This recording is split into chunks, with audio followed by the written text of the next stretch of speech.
Evet, herkese merhabalar saygıdeğer arkadaşlar. Bugün sizlere arkamda görmüş olduğunuz bungalov A'dan Z'ye nasıl yapılır, nasıl yapıldı bunu anlatacağım. Biliyorsunuz birçok videomuz var, aşamaları gösterdik fakat şimdi toplu bir şekilde nasıl başlarsınız, nasıl bitirirsiniz bunu anlatmak istiyorum. Öncelikle arkadaşlar sizin ihtiyacınız olan şey zemin. Biz beton zemin tercih ediyoruz arkadaşlar. Tabii ki ahşap da tercih edebilirsiniz, yapabilirsiniz, yaptırabilirsiniz.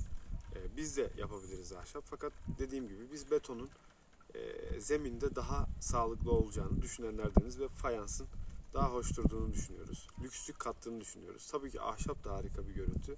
Fakat öncelikle işte yerinizin düzlüğüne göre veya eğimine göre kod farkını alarak yukarıda bir düzlük oluşturacaksınız ve biz 30 santim olacak şekilde bir kalıpçıyla yapabiliyorsanız kendiniz, yapamıyorsanız bir kalıpçıyla anlaşacaksınız.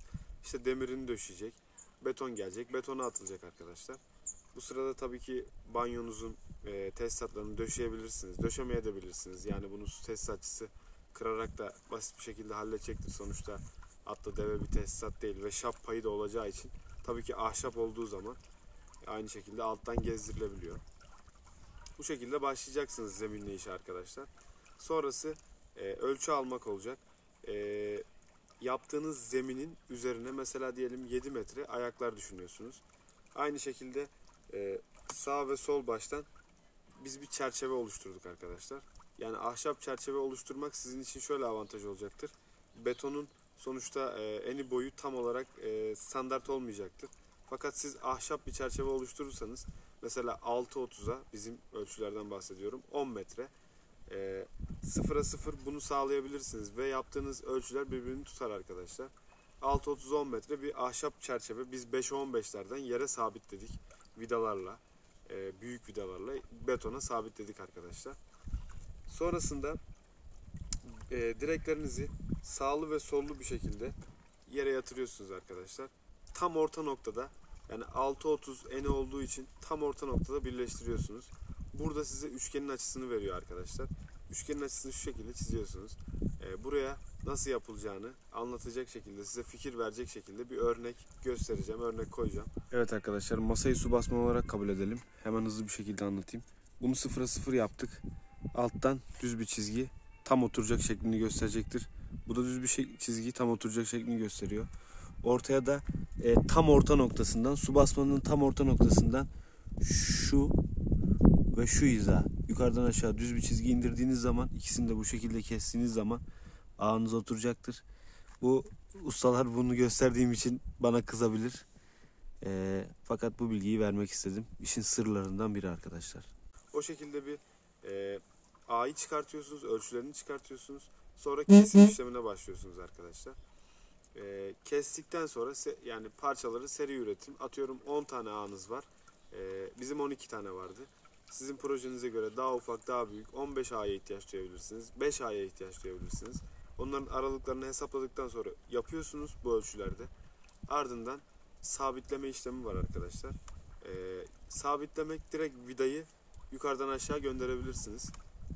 Fakat tabii ki demir plakalar, yere sabit olduğu kısımda demir plakalar biraz daha sağlam olacaktır. Biz hem normal vida gönderdik ahşaptan ahşapa ve betona geçen, hem de demir plakalar yardımıyla işi iyice sağlama aldık arkadaşlar. Bu arada bahsettiğim parça 7 metre. 7 metrelik bir kereste yok arkadaşlar. 6 metrelik var en uzun. Bunu nasıl birleştirebilirsiniz? Bu da ayrı bir konu. Bunu lamine ettirebilirsiniz kerestecilerden ya da kendiniz ortaya demir bir plaka alarak ikisini aynı plakaya geçirerek de demir yardımıyla sabitleyerek de birleştirebilirsiniz arkadaşlar. Ya da direkt dışarıdan vida da atabilirsiniz. Yani bunun hakkında nasıl yapmak istiyorsanız bize danışabilirsiniz. Biz detaylı olarak anlatırız. Bu videoyu uzatmayayım. Bir şekilde birleştireceksiniz arkadaşlar. Ardından ağyı kaldırma olayı. Bizim riskli bir videomuz var biliyorsunuz. Bir vinç geliyor. Vinç ağlara attığınız ara sağlamlaştırıcı kayıtlardan tutuyor arkadaşlar. Kaldırıyor. Siz de o sırada monte ediyorsunuz. Tabii ki altına, orta noktasına bir gergi geçici bir şekilde bir ahşap tutturabilirseniz vincin kaldırdığı esnada ahşap böyle gerilip sıkıntı yapabilir. O yüzden eğer bir kayıt atarsanız bunu yapmayacaktır. Bu kaydı atarsanız güzel olur arkadaşlar. Vinç kaldırıyor. O sırada siz planlı bir şekilde olmanız gerekiyor. Vinçin süresinin uzamaması için. ve sağlıklı bir şekilde yapabilmeniz için yere sabitlediğiniz ağın diğer ağı sabitlediğiniz zaman ikisinin arasına birer, ikişer, üçer neyse kayıt atın arkadaşlar. İnce, yine geçici. Onları sabit tutmak açısından, sağlamlık açısından bir kayıt atın. Tabii ki koyduğunuzda terazisine, ölçüsüne dikkat ederek ağları yerleştirin. Bunu da yaptıktan sonra ağlarınız bu şekilde hazır olacaktır. Dediğim gibi aralara ufak kayıtlarla onun sabitliğini sağlayın. Ardından lambiriye geçeceksiniz arkadaşlar. Lambiri içten ve dıştan olmak üzere iki seçeneğiniz var. Biz dıştan tercih ediyoruz. Tabii ki içten de olabilir, dıştan da olabilir. Dıştan attığınızı varsayalım. Dıştan lambiriyi ördükten sonra tepeye kadar çıkıyorsunuz. Tepeye kadar nasıl çıkacaksınız? Aralara 5'e 5 kayıt atıyoruz arkadaşlar.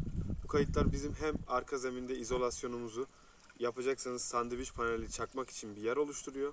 Sandviç panel değilse bile çatı sacından önce izocam vesaire bunları koyabileceğiniz bir katman oluşturuyor. Aynı zamanda sizin yukarıya çıkış merdiveniniz oluyor arkadaşlar. Burada dikkatli olmak gerekir. Çünkü 7 metreler, 7.30, 8 metreler bunlar yüksek ölçüler. Oralarda dikkatli olmanızı tavsiye ederiz. Önlemlerinizi alın arkadaşlar.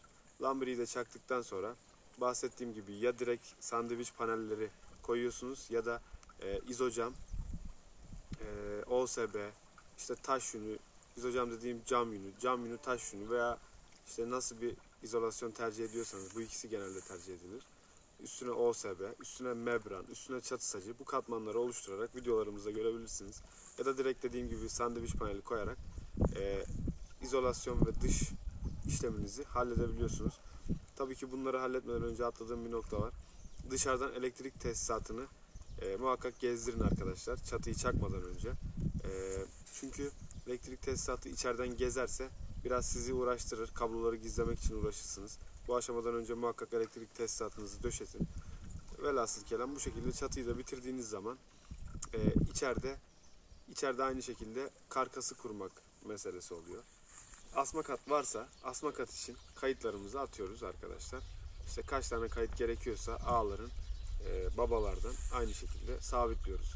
Ve alt bölmelerin varsa alt bölmelerin tabii ki olacak. Asma kat olduğu zaman altında mutlaka alt bölme olacaktır. Banyo varsa oda, bizim banyo da var, oda da var. Olmaya da bilir. Tabii projeye göre değişir. Onların bölmelerinin aynı şekilde karkaslarını oluşturacağız. Şimdiden elektrik tesisatını aynı şekilde yapmış oluyorsunuz. Yani dışarının lambirisini bitirdikten sonra asma katın direklerini atın ve bir tarafını örün aynı şekilde. Elektrik tesisatçısı geldiği zaman hem dıştan tesisatı yürüsün hem odaların tesisatını yürüsün arkadaşlar. Hem de yukarı çıksın.